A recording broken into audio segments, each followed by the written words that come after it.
Hey, Mum. Hello, Mum. So we really wanted to talk to you about.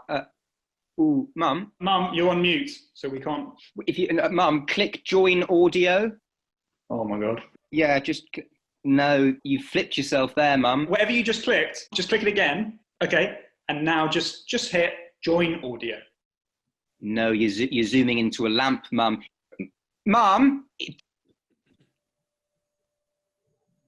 Oh my God, how have you done that? Mum, it's literally just bottom left of your screen. No, Mum, because have you clicked in a car? How are we doing this? Now, is that better? Can you hear me? Right, finally. Well done, Mum. So what did you boys want? Well, we were going to talk you through setting up online banking, but... I can't hear. Let me turn the volume Well, up. careful, Mum, don't... Yep, because that's just the opening of Who Wants to Be a Millionaire now.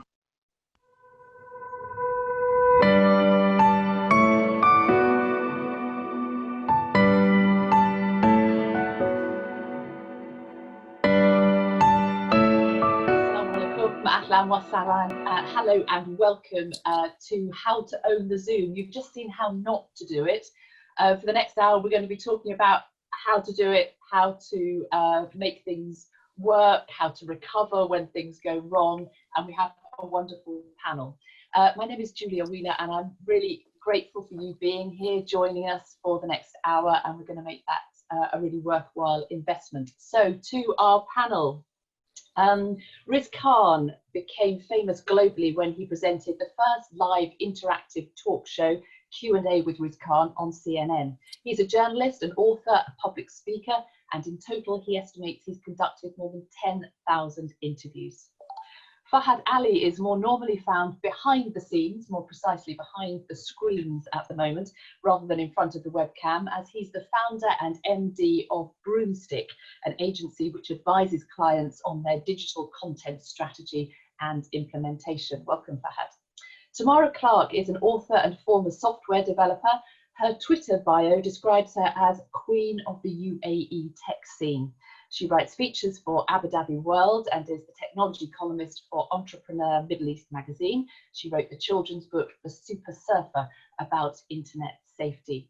Now, thanks very much to everybody who has already written some questions in when you registered. There is also a Q&A function which you will find if you move your cursor at the bottom of the screen. So do please write the questions in there. We'll be coming to those about halfway through our time together.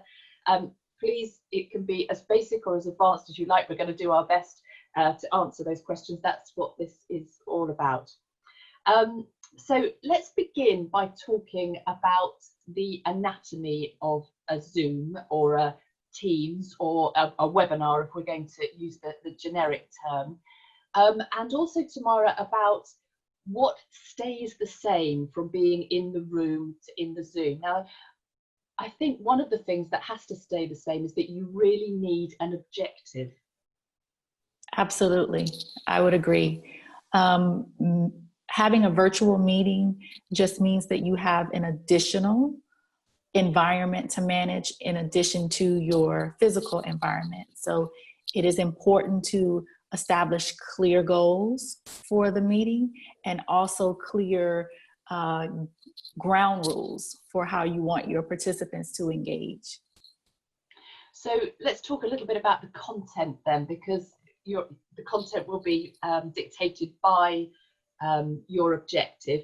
What's realistic really in terms of the amount of time that you've got, the facilities that you have, and actually how smooth you want things to be? I would say you would want to keep things as short as possible. You want meetings online to be concise. You don't want the trailing off on different tangents again, which is why you need to really define what your objective is going to be. And picking the right platform for your content is very important. If you want something collaborative, you might want to use Microsoft Teams. If you want a presentation style situation similar to what we have here, then you might choose Zoom. What about WebEx? Because that's another one that's actually been going a lot longer than either of the other two that you mentioned. Yes, I'm seeing WebEx used more in enterprise and for business and for very large scale meetings. And I've also heard good things about the security and privacy aspects that come along with WebEx.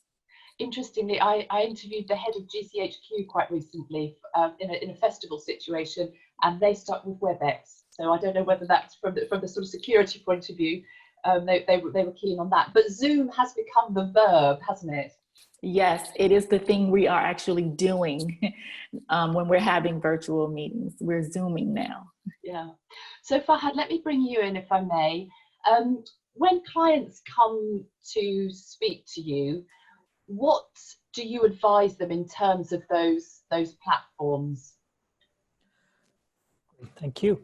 So primarily as clients, as well as the world started embracing the reality of lockdowns and working from home, we started getting calls from clients asking us, how do we jump onto a webinar? We want to do these virtual sessions. Every client has a different requirement altogether. As Tamara covered that pretty accurately, depends on what sort of content you want to share, what sort of an audience you're reaching out to.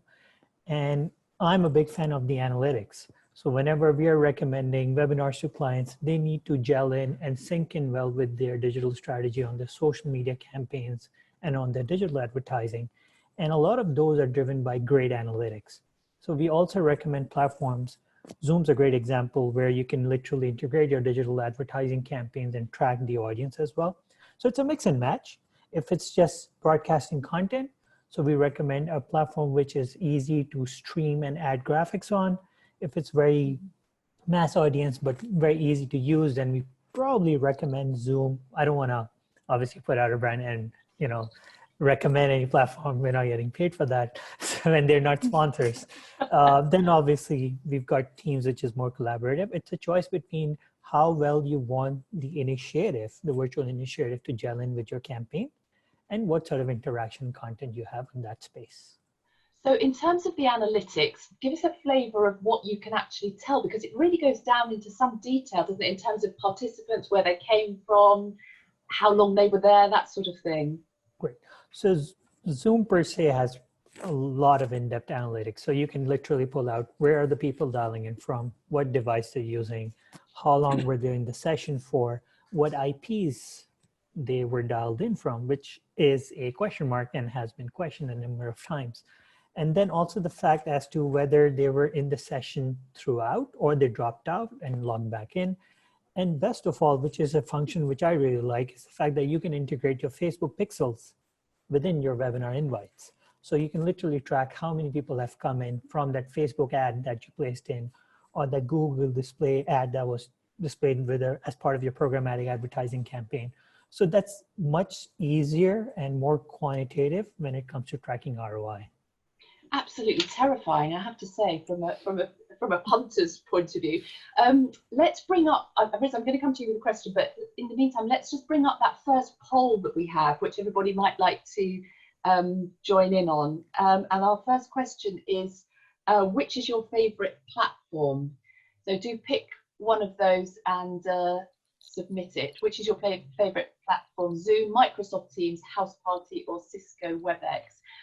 Riz, for the sorts of events that you've been doing, what have you found you've been using?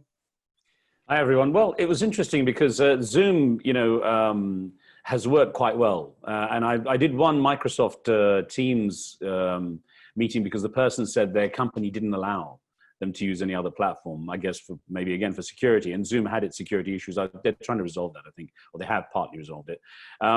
So I found Zoom was okay. The difficulty for me is if I'm recording something, kind of taking a broadcaster's perspective, then I have to think about the quality of the image. And I'm cursed really because I'm a real perfectionist. I nitpick everything. And that comes from years at the BBC. It was literally is beaten into you. You start on the dot. I mean, the BBC still has the pips, on the hour for starting exactly on time. And so I tend to really pay attention to detail and everything from lighting. And I know we'll get onto all this, but the lighting, the sound, backgrounds, everything like that. And the only thing as a broadcaster is if, all broadcast companies are mostly working from home. I can even bring up some slides I took earlier of Stephen Colbert, the American show host. And he's obviously got a really good camera and it's been set up professionally. So he looks fantastic.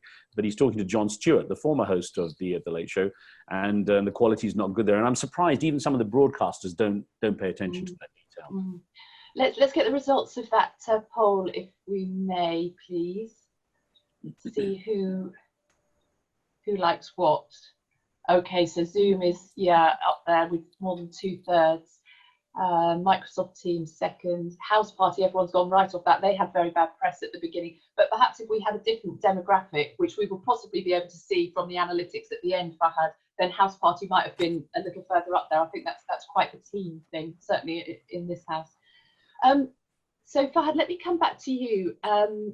Let's talk about those technical things, the lighting, the camera, and how important those things have become and actually are more becoming, because at first everybody scrambled around and they were just great. It was just wonderful to get online. Now people are becoming more Riz, aren't they? They're becoming more, they are becoming those perfectionists. So what is realistic to have for these meetings, and what makes the real difference? Sure, it all started off with all those funny YouTube videos coming out with kids running in and stuff falling and so on and so forth. That's been hours and hours of endless pleasure for me on YouTube and Twitter. So primarily, as I mentioned, since we started embracing the whole way we work and we do calls from home, the first thing is obviously keeping your background in check. And if I may, with your permission, I can just share my screen, and there's a couple of things which I can quickly share with the audience right now. And I'm assuming everyone can see my screen. So, and this applies to everyone across the board. So every time you're using Zoom and you're logged in, it's pretty simple. You click on your profile screen, go down to settings, go to the video section, and you can literally see a preview of yourself. Now, always enable HD. I always recommend that. And it comes with a catch that every time you enable HD, it is better to touch up your appearance, primarily because we don't have uniform lighting. So the touch up of appearance function just smoothens the texture and kind of gives my skin a glowing feel altogether. That's obviously very, very important nowadays. Fake news. Where's my lighting? So always be near the source of light. So during the daytime, have a window right next to you. In the evenings, when you're obviously doing calls, have a lamp. It is preferred that you bounce the light off the wall. Don't have a lamp pointing at you directly, because there's already a glare coming from your computer screen. It kind of augments that. And being in the production business myself, and I always recommend people to play around with Zoom. So virtual backgrounds. The Dubai government has actually released free downloads on the Dubai Tourism website, where you can literally just set up your own platforms, whatever mood you want. You can add more images by adding whatever you want, and then you can mirror it, so on and so forth.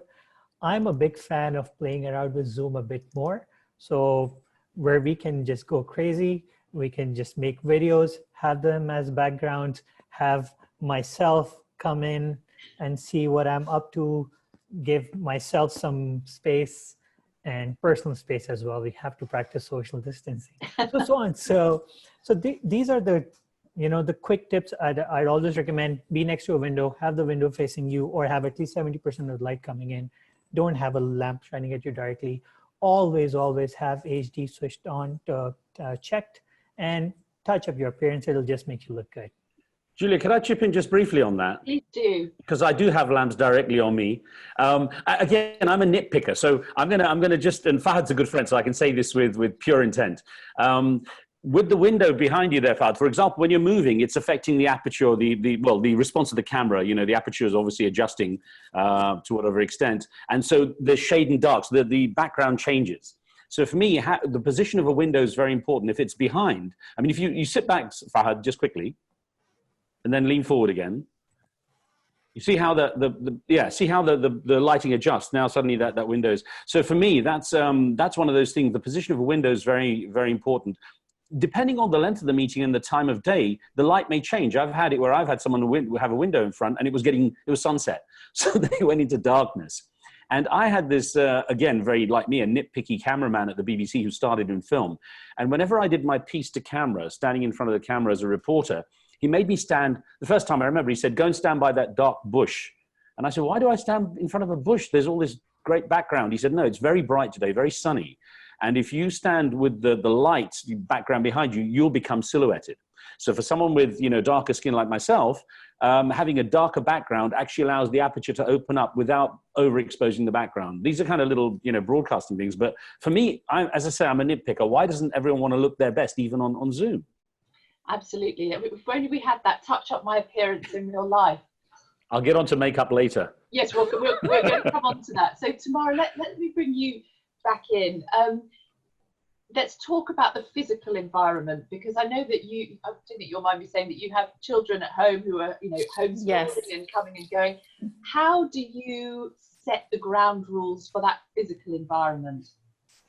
Ooh, that's a big one. And it can go well or it can go extremely wrong. But we just try and lay the ground rules ahead of time. Letting your family know when there's a scheduled event coming up, because family has different expectations than your colleagues would. And so you should have different expectations of them. But right now, my children are as far away from me as they can possibly be. And we saved video game time for a scheduled event so that they are focused on something while I'm focused on something. So you just really, really need to lay the ground rules as early as you possibly can. And let's talk about that from the digital space then as well, because I've been on some webinars and calls where it hasn't been laid down terribly well at the beginning who was expected to talk. So there was one that was a sort of book club, and normally at a book club everybody pitches it. This is a formal organised book club, not just a group of social friends. And then everybody started chirping in, and it just didn't work, and the chair lost complete control of the situation. So in terms of meetings and webinars and so on, what can you do within that digital space to make sure that things run smoothly in that regard? A dry run is always good. And so you can establish ground rules for your participants, and you can get comfortable. You'll be more comfortable when you finally do go live with the situation. And what about the people who, I wonder actually if it's more your side of things, in that there are ways that you can set up. So for example, on here, we've set up the Q&A, but we haven't, I think, enabled the chat. Correct. Mm-hmm. So that is possible, especially for clients or individuals who have the paid version for Zoom and are running webinars. You have the capability of having control over the levels of participation you want to enable for the attendees. So they can raise their hands, ask questions. The questions can be publicly viewed or can be anonymous. This is entirely within the administrator's control. And just to add on to what Tamara rightly pointed out, the dry runs are very, very important. That's something I've witnessed personally myself with our clients. Many clients usually are under the assumption, and speakers and panelists, that I do Zoom every day. I can just log in. But things happen. And because we're all putting in a lot more effort to structure our webinars as per a program guide or a running order, so this is TV production in play. This is the TV production of today. So I would always request my clients to take it a bit more seriously, try to log in 15, 20 minutes more. The administrator has a lot of control, be very collaborative. We can help each other out. I can hear your audio. I can see your screen. As Riz said, I'm gonna break this window. I'm gonna get a brick wall now. Yeah. This has ruined my game. So, yeah. Up to your game. Up my game. I think that collaboration is absolutely key, because we are all in separate spaces, and actually if things go wrong, Riz, it's about jumping in, isn't it, and helping other people. Do you know, so this is the funny thing. A few days ago, I was up at 3 in the morning here in Dubai to join the CNN 40-year reunion, which of course had to be virtual. And they had a Zoom room with 1,000 people in it. And I think that's the limit that they have, because everyone else had to go onto YouTube and stream. There were many more people who wanted to take part. But I was so impressed because a lot of the originals were there. You know, the people I worked with 20 years ago, people who were there 20 years before that. I mean, 20 years ago when I left, but imagine, they were there from 1980, like Richard Roth, who's at the UN and so on. And ironically, the beginning did go wrong. So everyone did get on 15 minutes before, but they had a video where someone had compiled clips. This is all done by volunteers. They compiled clips of CNN's early years showing, the invasion of Kuwait by Iraq, and, Bernie Shaw was there as the host. And the video went totally wrong because, they were kind of just finding their own way as well. So even though we did start early, even a broadcaster, although again, it was done by the staff volunteering, can go wrong. And the best thing is just, be relaxed about it. That's always the advice I give, even when doing media training for people. When you get flustered, it just gets worse. Mm-hmm. Have you been in situations, Tamara, I know you've attended launch events and lots of different things where things have gone wrong, but there's been a decent recovery? Yes, most of my social Zooming has some type of disaster element, and we recover. There's always, Zooming with grandma. That can have its challenges, just getting everyone logged in at the same time, making sure people know where to look for a link to join a meeting, or if they're typing in, credentials and things like that. But most of them don't start on time. So hooray to us. I think we did get rolling on time, but they always smooth out in the end. And I think ending on time is another thing, actually, that, respecting people's, they may have somewhere else to go. You don't want to shortchange people, but at the same time, you don't want to take another 10 or 15 minutes of people's time. Right, we're going to talk about backgrounds. Oh, sorry, Fahad, please go ahead. No, sorry, just to chime in on the timing piece, and that's obviously a tip for everyone who's doing webinars out there. I would always recommend do not start at the top of the hour or at the slot that you've scheduled the webinar for, because that's the moment a reminder pops up, people click and start joining. So if you say you've got a webinar scheduled for 2 p.m. and you start at 2 p.m. sharp, you'll have people dialing in for the next 1 or 2 minutes, and they'll lose out on the first few minutes. It's very important to have a captive audience, so I always recommend wait those 2-3 minutes out, let people dial in, and then commence or start off with your webinar. Or perhaps just have what's like a 5-minute lead time, which so you tell people to be disciplined at the top of the hour, but of course you have that 5-minute kind of wind up. Yeah. I can see you're getting fidgety at the sound of things not starting on time, Riz. And it's the BBC, I'm telling you, it's beaten into me. You're making me feel old if it's 20 years since you left CNN. I know, isn't it scary? It's scary. Yeah. Let's bring everybody in the audience in for the second poll question, if we may, because we're going to talk about backgrounds and framing and so on, and what they say about you. Have you changed your background in order to impress those you're talking to? We need complete honesty here, please, everybody. Have you changed your background in order to impress those that you're talking to? You might have put particular books out or taken particular books away. Virtual background kind of counts as that, I guess. This is where I wish I'd got a grab of the CN of the United Nations behind me, and I'm sitting in the Secretary General's chair, or in front of.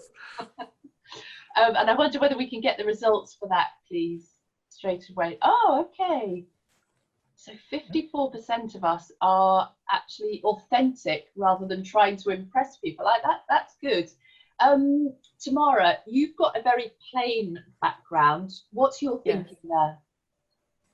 I think less is more.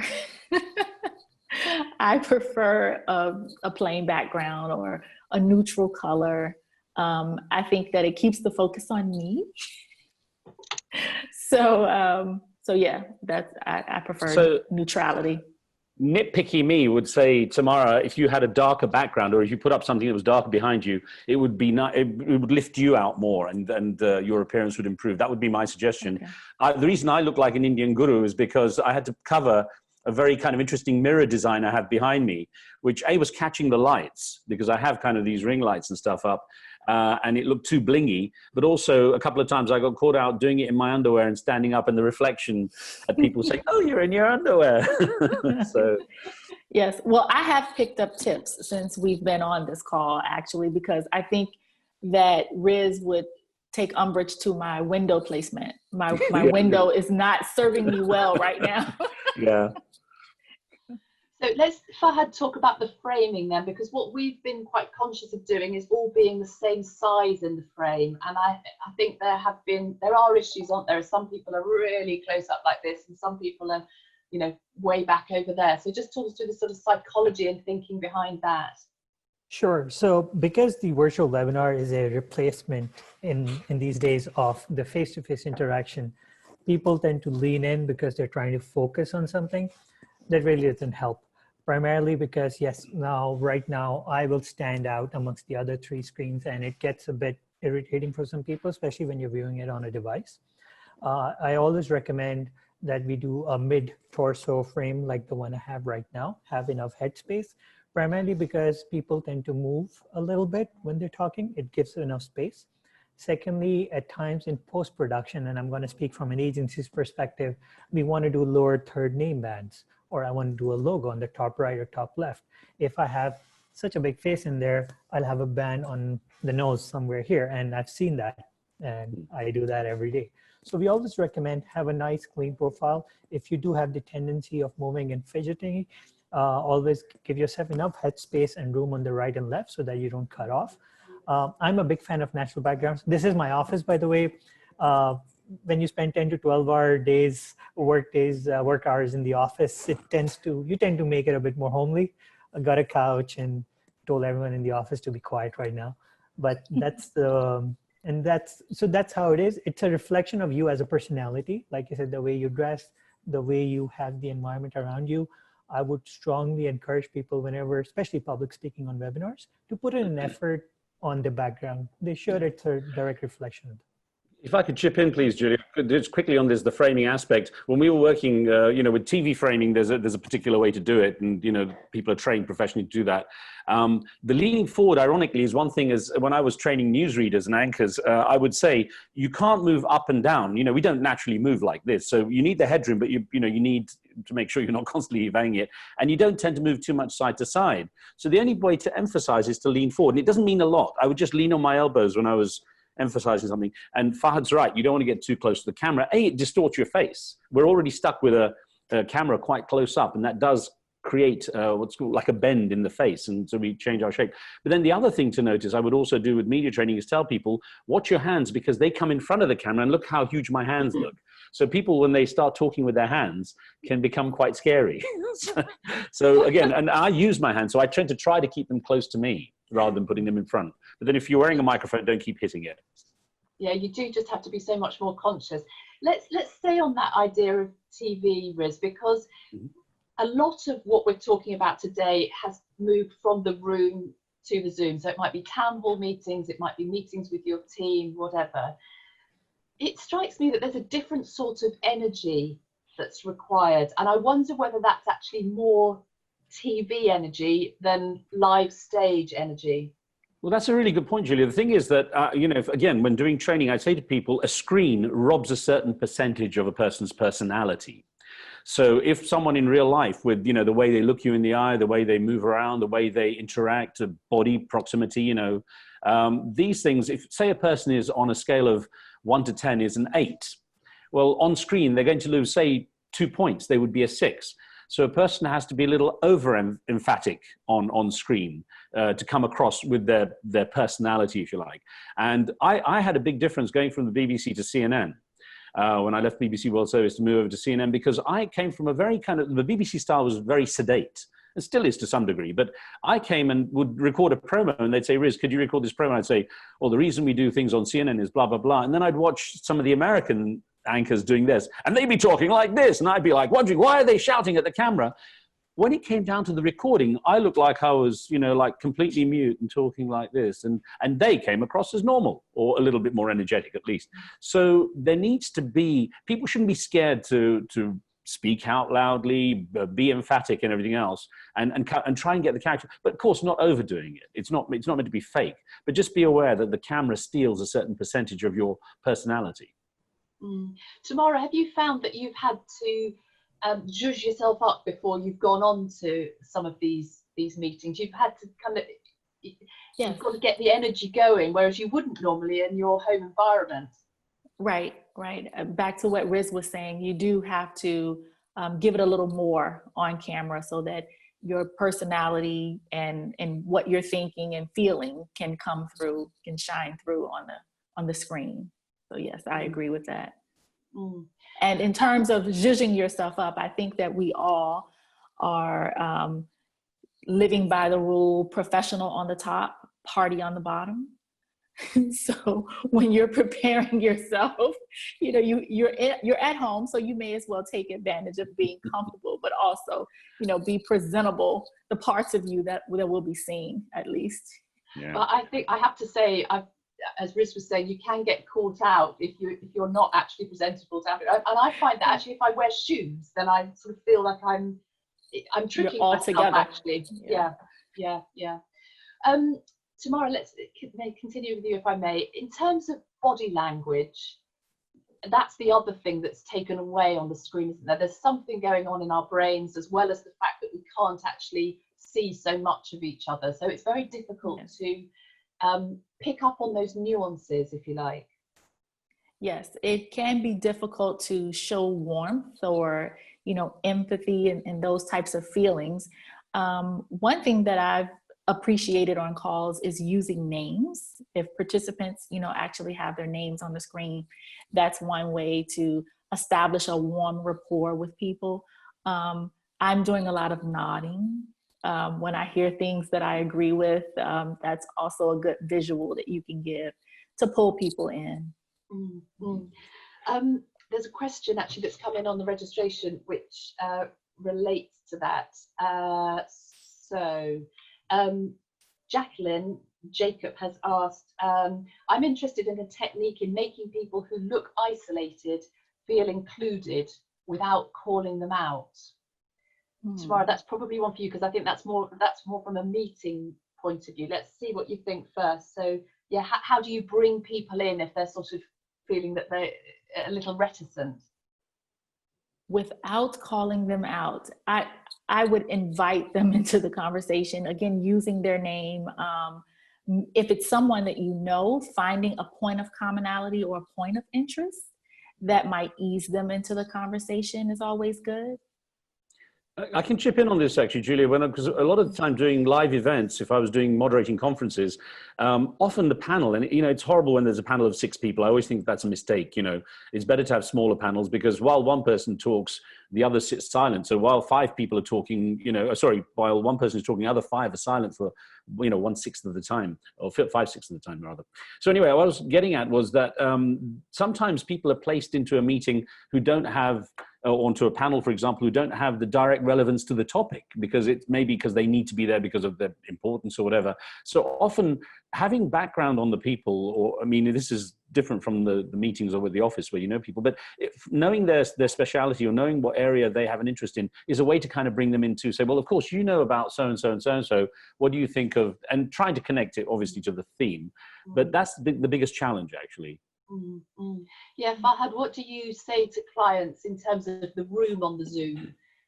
If people are trying to be too ambitious, perhaps? So rule number 1, trust the expert.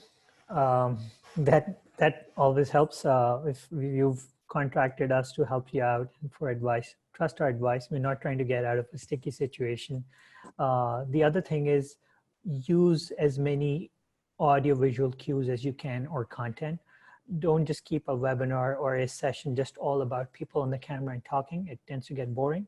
We always encourage clients to have presentations, videos, change the angle. There's options on Zoom and other platforms as well where you can have a single speaker, multiple speaker, gallery view, speaker view.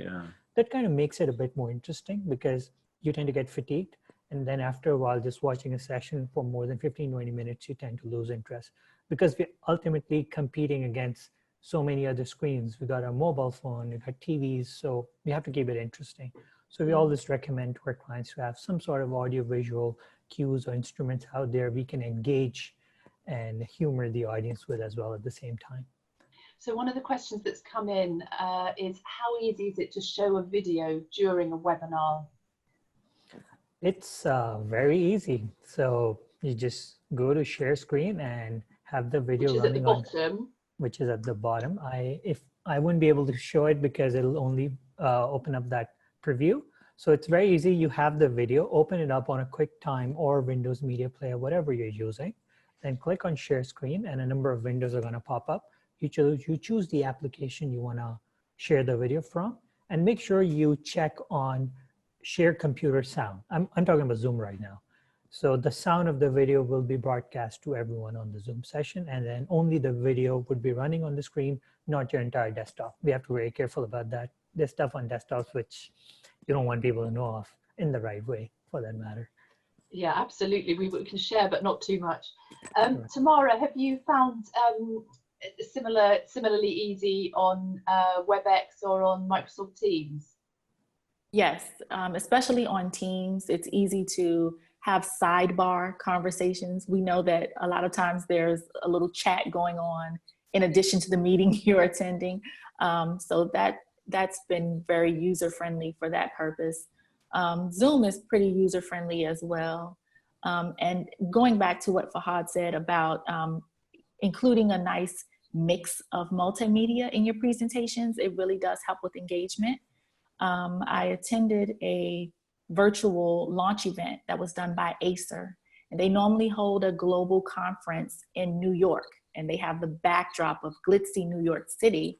But bringing it online, I wondered, how are they going to really pull this off? But they had such a good mix of live talking from their executives, and then they had cutaways to pre-recorded videos. They had polling going on. It was a lot. And so they kept you engaged by mixing the media. Do you think that, I mean, as a tech company, they've got to get it right, haven't they? Do you think that they sort of spent days making sure that it was smooth? Absolutely. I'm sure the bar was really high for them. Yes. Yeah. Okay. Let's come to some other questions.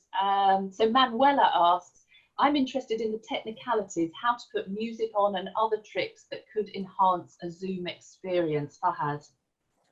So it all depends on your level of comfort with Zoom and the other applications on your computer. What I recommend for obviously people who are using Zoom for their personal uses, they're doing personal webinars, or people who are just starting to get to know the computer world, as I call it, with applications and stuff. If you're running a session, rule of thumb is just to keep it simple, put everything on a PowerPoint.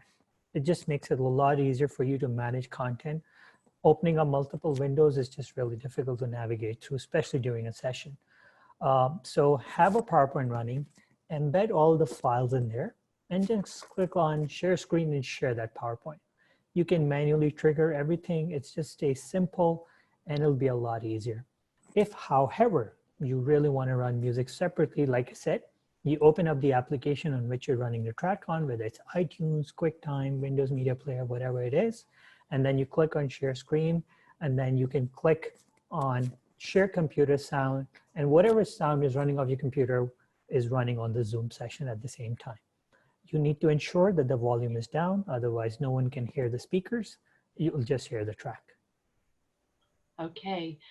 There's a compliment for you here, Riz. On this webinar, Riz has the clearest audio quality. Is that because of his lapel mic? Talk tech for us. Yeah, so actually, this is interesting because originally, just when we were setting up for the event, I had bought yesterday through Amazon. I bought some. They're like iPods, the buds. I don't tend to use those. I actually have, when I'm out and about, I use these. These are bone conduction headsets. They sit out off the ear on the side of the temples. They're very good. And the sound quality is amazing. And they leave my ears completely open. I don't like it when people are going around with headphones in public, in bikes and stuff, bicycles. And it's, people, I don't understand. They have no knowledge of the sounds around them, and the dangers are high. So I tend to use those, but they don't look bad, but I wouldn't really be wearing them especially if I'm recording something for a broadcast. These I found were very good. That you can use just one earbud, so it's quite discreet. It's probably the same as the one I'm using. I'm finding it hard to. My friends have been asking me about this. It's a microphone and earphone combined and fits into a regular mini jack. I can't find it anymore. It's not available, but I'm using that. And I think I'm a stickler for when it comes to audio quality and visual quality. So I tend to try to use microphones. I have, even if I record something on an iPhone, I have mics that connect into it. And they are so cheap now. They are so cheap. There's different qualities, and it doesn't cost, even to get a good one, doesn't cost, these just so in US dollars, were less than $40. Whereas, you know, obviously the iPhone buds are about almost $300 now for the Pro ones. And these have noise cancelling and everything. My daughter uses the iBuds because she likes to wear them, but I just don't tend to like to keep things stuffed in my ear and not hear the surroundings. So this I bought specifically for using, but we couldn't get it set up properly in time, which, you know, but I did test them and they worked. So I'm a real stickler for audio quality. And even with the headsets that, like, you know, Tamara and Fahad are wearing, you can even drape them from behind and put them over the ears so that they're not as visible, and actually keeps them a little more securely in. The only thing is the microphone position is important. But there are so many, there's lots of things online on YouTube now, how to get microphones attached to your computer so you don't get big echoey room sounds, and how to use headsets. But this is the easiest thing, is a small headset. There's a question actually that came in from Alison Williams, who says, how can you handle echoey sound to buy everything? You know, there's so many tiles, aren't there, in rooms in Dubai, on the floor, on the walls, whatever. How can you handle echoey sound without putting a duvet over your head? Fahad. Yeah. Yes, that's a difficult one to crack. So primarily you need, echo comes when sound is bouncing off objects around you, and there's a lot of clapback, as they call it in audio terminology. The best way is try to perhaps have a writing pad or something closer to you that might just help absorb the sound. That could be one way, because you have to ensure that sound is not coming back at you from all the directions. Don't be very close to a corner. Try to find a room which has a carpet. I know you can't have a duvet on top, but at least try to have objects around you which will absorb sound. Shiny, solid, metallic, porcelain tiles just bounce off sound like anything, and it just creates a lot of echo. A small suggestion on this, because when I started in BBC Radio, and all the studios had cloth tops. They were really, obviously they're probably properly designed studios, but I was surprised when over the years TV started to, just for the look, went to, I mean, I'm sitting at a glass table, but I'm wearing a lapel mic, but you know, TVs didn't use glass tops in their studios, and it suddenly became fashionable. The trouble is the reflection off a glass surface or a hard surface is quite bad. So even actually laying, you know, if you have a scarf or something, laying it down in front of you, if you're nearer the microphone, will help absorb a little bit of the reflection from the surface that you're sitting at. So simple things like that. Don't know how much difference it'll make. It depends on the overall ambience of the room, but yeah. But that's not a great look, is it, really, under the duvet? Not on top. Yeah, no. Well, I've had to do that to record stuff. Yeah, that's not good. Yeah, and I think professionals are doing exactly that. Right. What colour and types of clothes should we wear on a webinar? Riz, you've gone for stripy shirt. Yeah, and I made mine. This is actually a boo-boo, so to speak. I quickly put on this shirt because I tend to do things in t-shirts nowadays. But I grabbed this. I would never have worn this on a TV set because of the strobing, or sometimes they call it moraying effect, as you can see when I move around in the gallery shot, in the gallery at least. I don't know what it's like on the full screen, but yeah, this was a mistake. But it depends on the width of the stripes. I mean, Fahad's one is not as bad, and his position as well, but in theory that could also have the same effect. Yes. So we would be very careful. I also chose quite a light color because cameras are more responsive to the variety, the contrast, whereas in the old days on TV, the old thing was never wear white because it would become a hot spot, as they called it. But I think nothing too elaborate. We were always taught on TV never to wear anything that would be distracting. So for women, large earrings and dangly things and so on. I was sitting at a table. I'm careful not to bang a watch. In fact, I'm not wearing a watch. I'm wearing like a Fitbit thing, but I'm careful not to bang it because it will pick up the noise quite a bit. And again, I was saying about makeup, I still have a fixed powder. I was going to actually see if it makes a difference if I put it on now. I can even put a little bit on. Yeah, please do. Go on. Only if one is shiny.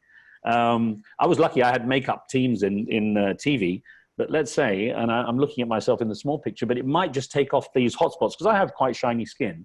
I'm just going to put a little bit on the hot spots, if you like, but I don't know if that's made a big difference. I'm going to have makeup artists saying what a botch job I did. But anyway, it has made a little bit of a difference. Yes, it takes off the you're shine. gorgeous. Takes off the shine. You're gorgeous. Yeah. But right. yeah, checks in the post tomorrow. No, but the thing is that all these little things. Again, it depends what it's for. I just think it's important to be quite, to try and stay well groomed for personal habit, as well, even if it's off the camera. So good I think. Advice. Okay, Tamara, let me come to you. Have you been? I mean, it's always, I have to say, more difficult for women because there isn't that uniform that you would have if you were in the room. Have you found yourself conscious of colours or patterns or the style? Yes, I have go-to blouses, quick button-ups that I put on, and just anything other than a t-shirt for most. That's the bar for me these days. Yeah. Okay, there's a great question here. What's a polite way to end a Zoom conversation that is social and not a meeting? We've had enough. We've got Zoom fatigue. I've got to go. Do it. Yeah, actually, the words went through my head. Yeah. Yeah. There are things I have to do, and great to see you. Better get on with life. Yeah. This was so great. Let's do this more often. Regular conversation chatter. Or I'm just getting a call. I'll call you back, and then there you go. Fake news. Or I've got another call scheduled. I wonder whether it's social or whether it's more formal and officey. It's about laying the foundations before and saying, how long have you got? Mm-hmm. So that we say, it's only going to be 15 minutes or half an hour. It's much easier to go, isn't it, when you've done that? I was about to say that in a professional situation, you can always relate it back to time. You can always say, well, thank you for meeting with me. I don't want to take up any more of your time, and, end it that way. A related question here from Shama. What's the best way to conduct oneself through an awkward pause due to a doubt regarding connectivity or really not knowing if you're still visible or can be heard? There is that moment, Riz, isn't there? Sometimes when you're doing a live, in a live situation where you're thinking, is it me that's gone offline? Is it them? Or actually, are they just pausing? My inclination is, again, and the trouble with the rigidity at the BBC was people were very bad at doing breaking news and stuff. In fact, there was no breaking news when I was at the BBC. It was only when I left and joined CNN that I suddenly was exposed to the world of breaking news and having to think on the spot if things were going wrong. And then other channels started to catch up afterwards, realizing that's the future. The thing is to be more relaxed and just say, oh, look, I haven't got any sound at the moment. Let me just check this. And, I think the problem is when trying to cover something up, it becomes more clumsy. So it's just easier to say, look, I don't think I can hear you. The problem is it's also cultural, because one of the bloopers I remember seeing was a connection with someone in a remote part of India where there'd been some flooding. And it was like, we have, one of the local ministers on, it was, hello, hello, hello, hello. They kept repeating. And the trouble is that doesn't help. So I think just naturally saying, I'm not sure if I can hear you properly. We'll just double check this. If not, I'll turn to someone else if there's a group. It just has to be as natural as possible. I don't know what the others think on this, but. I want to come to you actually, Fahad, because the Literary Conversations Across Borders last week, you were behind the screens on, and Lem Cisse, the poet, was really playing with the form. Just tell us what happened and whether your heart was beating. It was because I was technically moderating that session from behind the screens, and then while performing, Lem was talking and he was delivering his poem, and then it stopped like this. That was the part of the performance. Very powerful performance for the matter, but every time in the middle there used to be an awkward pause, and that really did make my heart jump, skip like God knows how many beats. So the first thing I did was check the internet connection. So that's the best thing you can do without getting into technical details. You can literally see how much bandwidth of the internet connection is a Zoom webinar taking up. The other thing was you start looking for cues, and I could see his hands shaking just a little bit. So that kept me at peace and, just brought some life back into the dead body that I have. He should have told you beforehand, actually, Fahad. I mean, for something like that. Yeah, I did not. And that's what I did say that after the session, that at least give me a warning, because at least I can be prepared. Because I used to tell translators in events. I used to go and tell translators the jokes I was going to use, so they understood them. They didn't have to, the interpreters, they didn't have to try and figure it out on the spot. But just a word of advice. Yeah, sorry. I was going to say there is that balance, isn't there, between not spoiling it for everybody before you go on, because I should imagine that Len wanted the reaction of the chair and the other panelists to that. But I think he could have perhaps WhatsApped you first. Yes, and I started getting a lot of messages asking, is there a problem with the internet connection, so on and so forth. But there's just a word of advice that I give to everyone who's actually either giving webinars or attending them. Your computer, there's a few applications take up a lot of internet bandwidth. And we had a similar conversation when Riz and I were trying to test it out. Something as small as your browser, like Google Chrome or whatever you're using, Firefox for that matter, or Safari, takes up a lot of RAM and a lot of your bandwidth. There's a lot of processes happening at the back end. So I would always recommend that at least try to close your browser. And also many people have the WhatsApp windows open up, especially the WhatsApp desktop app. Try to use as less applications as possible, only have Zoom up and running. That would really make it a remarkable experience, very flawless if you have a solid internet connection. I'll tell you about a quick funny video that went around, by the way, of a team, obviously a remote team from some company. The manager and his assistant were sitting at a computer, and they had to file the annual financial reports. And they saw the reports were so bad that when they connected with the CEO at the main office, they on the computer call, on the video call, they kept freezing and pretending to freeze. So he was like trying to fix his computer, and because they didn't want to tell him what the bad results were. And as they were frozen at one point, the tea lady walked by and gave it all away. Fantastic. Right, we've been talking a little bit about the sort of emotional intelligence that's required on these calls. So let's come to our final poll question, if we may.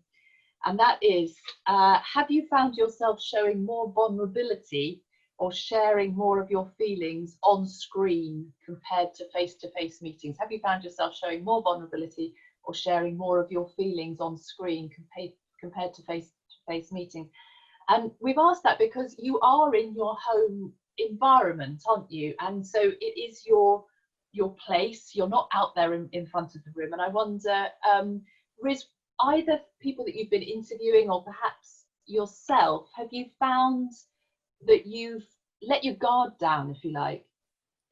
For me, I try to be fairly normal. I don't try, my thing with talking to people is to try to get out of them. I mean, I want to get the best out of them, but that also means I want to hear the story. So usually with research, if I'm interviewing someone, I try to research them so thoroughly that I'm referring to points in their life or things that I would have to have done the research, not something vague like, what was your father like? I would ask something much more specific, like, well, I know your father had this habit of going off on trips without telling anyone for 3 days. When he didn't arrive for 3 days, or he was away for 3 days, what did you do?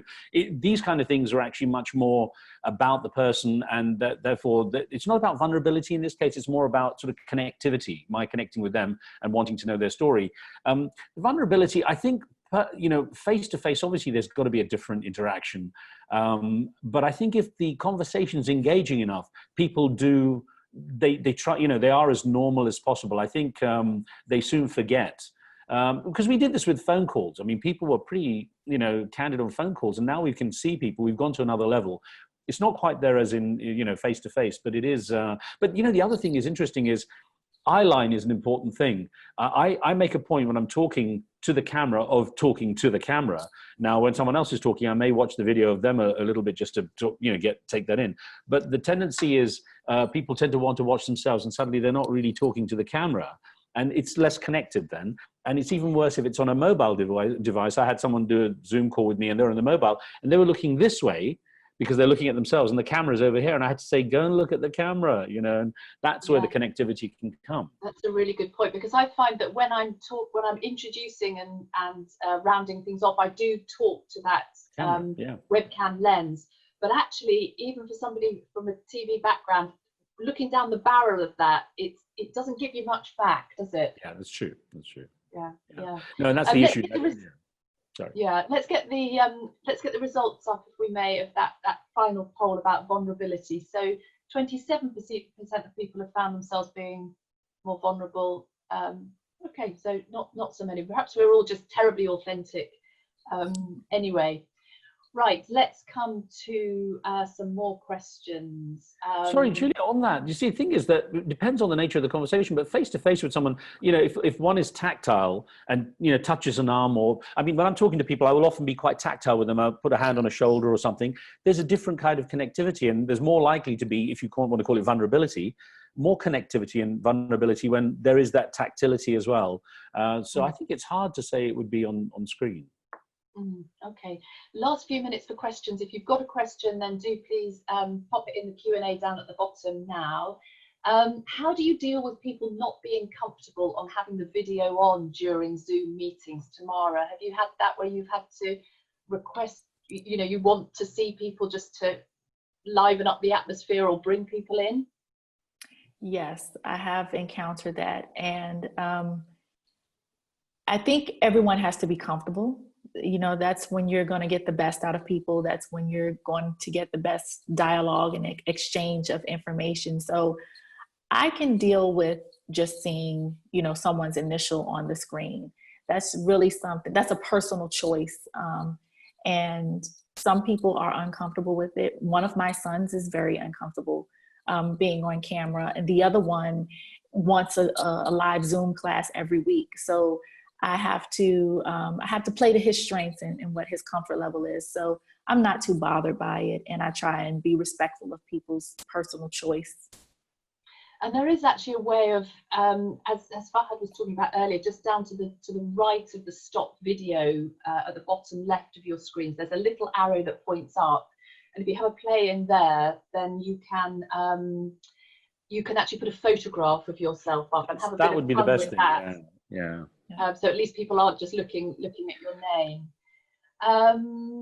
Okay, let's turn to here's another question. Sometimes small homes, limited internet connection, and children with their online learning can be a bit of a challenge. How do we get around that? Tamara, I'm going to ask you that question and also bring in another question, which is, you know, how does all this apply to high school teaching? This is from Raja Kassim. Just give us a sense, if you wouldn't mind, of what your children have been doing, the things that have gone well for them from a teaching point of view, and what hasn't worked. Okay. Zoom has worked well, I will say, for my children. I do recall they use Seesaw as well. And I had put my children to bed, and I was going through Seesaw, looking at their lessons from the day. And my early years student, his teacher left a comment on his work. And I thought, well, I'm going to listen to it ahead of time. So I played it, but the volume was loud on the device. And the moment that my son heard her voice, he got out of bed, he ran down the hallway, and he wanted to hear what she had to say. So Zoom made it possible for my children to still hear their teachers' voices and see their faces on a regular and consistent basis. And I think that added a level of value to the education process that we wouldn't have had if we didn't have, you know, voice over IP or these types of apps. So in terms of e-learning, it really did enrich the situation. And it didn't have to be live. It was just that interaction. Right, right. It wasn't always live. I also saw the teachers be creative. They would break the students up, and sometimes they would have scavenger hunts. You know, go find me an item that begins with the letter T. And they would all run off screen and come back. And, you know, they were learning, they were doing the work, and having Zoom added another level of interest to it for them. So I'm happy that we had COVID now during their childhood as opposed to mine. Yeah. Imagine. Yeah. Yeah. We are almost coming to the end, and I'm going to ask you each for a do and a don't on these webinars. But I just want, there's been a couple of questions asking for social media IDs and so on. So I will tweet and put on Instagram afterwards, with your permission, your IDs. So whoever would like to know that, Asma, and there's a couple of others. Mine is Julia Wheeler 1, which is a digit rather than in writing, and then you'll be able to get the others from there. I'll do that within the next half an hour. So Fahad, a do and a don't, please. So do a dry run for sure. Do be prepared for the webinar. It's really important. Don't just walk into that Zoom room, for that matter, unprepared. It's very important. And do not have lighting behind you. That will just, do not do that. Yeah. It'll just ruin the whole experience. You need to put your best face forward. It's very important to have proper lighting in place. These are the most common things I've seen on all webinars. Great, thank you. Tamara, what would you say? I would say you need to prepare the people around you for your Zoom call. Make sure your folks know that you're going to be focused on a call that does not involve them or should not involve them. And do not eat on a Zoom call. Whether it's professional or personal, don't eat on Zoom. No, But coffee mugs are okay. A coffee mug is okay, but do not eat on Zoom. I've had people chew gum on the calls. It's very irritating. All right. Riz, what are your final top tips? My suggestion is, look, do a little bit of research. It's possible to buy an LED ring light, 2 or 3 types, ones that plug in, but even ones that run off a power block. They cost the equivalent of 250 dirhams, about $60-something. Superb. It's possible to get microphones, again, very cheaply. The whole thing will really improve the experience. That way, there's less worry. You can move away from a window and have the light on the stand. The camera can actually, it'll hold a phone in the ring light. So if you really want to use the phone, but keep an eye on the camera and engage with people by doing that. You know, do make a point of looking the best you can. There's no reason not to. And the don't? The don't, oh, that's a good one. I don't know. I'm still kind of exploring the area myself. And I see it more from a broadcast perspective. So, you know, for me, I'm trying to always tell people don't give really long answers so I don't have to go into editing and stuff like that. But I do think keeping it concise, as you suggested at the beginning, Julia, I think that's a good thing. It allows more interactivity. And with that in mind, we have come to the end of our time. Thank you so much to Riz, Tamara, and to Fahad. Thank you to everybody for watching, for your great questions. If there are any more questions, then please do email the Emirates Literature Foundation with those questions, and we will do our best to answer them. info@elfdubai.org. info@elfdubai.org is the email address. So we are out of time. Thank you very much, everybody. Thanks to everybody for behind the scenes at the Emirates Literature Foundation. Good luck, and we'll see you next time.